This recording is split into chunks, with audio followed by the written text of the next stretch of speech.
পহেলগাঁও কাণ্ডে সরব বরাকের মুসলিমরাও। জম্মু কাশ্মীরের পহেলগাঁও কাণ্ডের কড়া নিরাপত্তা জানিয়ে সরব হলেন বরাকের মুসলিমরা। গতকাল জুম্মার নামাজ শেষে শিলচর বড় মসজিদের পাশাপাশি বরাকের বিভিন্ন স্থানে কালো ব্যাজ পরে ঘটনার প্রতিবাদ জানান মুসলিমরা। হত্যালীলার সঙ্গে জড়িত জঙ্গিদের দৃষ্টান্তমূলক শাস্তি দেওয়ার পাশাপাশি পাকিস্তানকে উচিত জবাব দেওয়ার দাবি জানান তারা। Bureau report, Barak vision. পহেলগামে যে দুর্ঘটনা হয়েছে, আজকে শিলচর বড় মসজিদ কমিটি এবং সবাই মুসল্লিগণকে নিয়ে এই পহেলগামের দুর্ঘটনার মারাত্মকভাবে নিন্দা জানানো হয়। ইসলামে টেররিস্টের কোনো জায়গা নেই।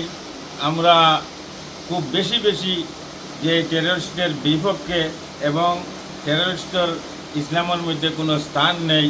ইসলামে কখনো টেররিস্টকে ভালোবাসে না। ইসলাম শান্তি ধর্ম।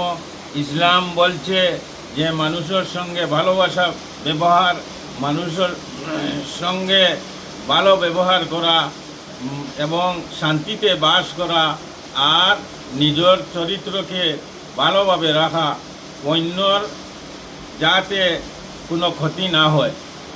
যত বেশি মানুষের উপকার করবে তো আল্লাহ পাক তোমার উপকার করবে।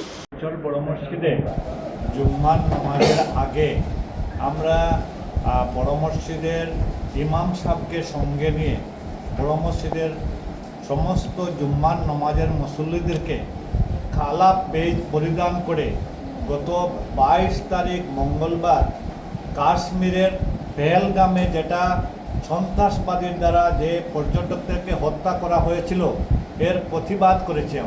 এটাকে আমরা নিন্দা করেছি। কারণ একটা কথা, আজকে কাশ্মীরের এই যে পেহেলগাম হয়েছে, আমরা ভারতবর্ষের ভূস্বর্গ, আর এটাকে আমরা মানে সুইজারল্যান্ডের একটা অঙ্গ হিসাবে, একটা পার্ট হিসাবে ধরে নেই। যারা দেশ বিদেশে যেতে না পারে এই পর্যটকরা কাশ্মীরে যায় তাদের পরিবারকে সঙ্গে নিয়ে। আর এই যে পর্যটকদেরকে নিরস্ত্র পর্যটকদেরকে যে পাকিস্তানের মুদতপুষ্ট লস্করে তাইবার শাখা সংগঠন টিআরএফ আর সন্ত্রাসবাদীরা এসে আমাদের ভারতবর্ষের সম্পদ, যারা টুরিস্ট, যারা পর্যটক, এদেরকে 28 জনকে যে হত্যা করেছে, এটাকে আমরা ভারতবর্ষের সমস্ত মুসলমানরা এই ঘটনাকে নিন্দা জানাই।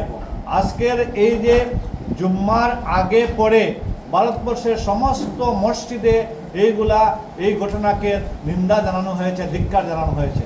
আজকে ভারতবর্ষের বিভিন্ন ইসলামিক সংগঠন, জমিয়ত উলামা হিন্দ, আহলে সুন্নত, নদওয়া বা দিল্লির জামে মসজিদের শাহী ইমাম, বিভিন্ন ইসলামিক সংগঠনে আজকে এই যে নিন্দা জানানোর জন্য অ্যাপিল করেছিলেন যে এই ঘটনা সবচেয়ে বড় দুঃখজনক ঘটনা। বাইরের দেশ থেকে এসে আমাদের দেশে ঢুকে যেইভাবে সন্ত্রাসবাদী কার্যকলাপ করবে, ওটা আমাদের কোনো অবস্থায় মানব না। সরকারকে যদি আমরা কিছু দাবি থাকে আমরা দাবি করব, দাবি আদায়ের জন্য অনুরোধ করব, কিন্তু সন্ত্রাসবাদীদের কোনো অবস্থায় আমরা প্রশ্রয় দিতে চাই না। এর জন্য সমস্ত ভারতবর্ষের এটা একটা প্রতিবাদী অঙ্গ হিসাবে আমরা আজকে কালা বেজ পরিধান করে এটাকে আমরা কন্ডেম করেছি, ধিক্কার জানাইছি। আজকে পাকিস্তানের সরকার চায় না যে ভারতবর্ষের মুসলমানরা সুখে থাকুক, শান্তিতে থাকুক। এর জন্য ভারতবর্ষের মুসলমানকে অশান্তি করার জন্য আজকে এই যে পদক্ষেপ নিয়েছে, এর জন্য আজকে ভারতবর্ষের মুসলমানরা আমরা এই ঘটনাকে ধিক্কার জানাচ্ছি।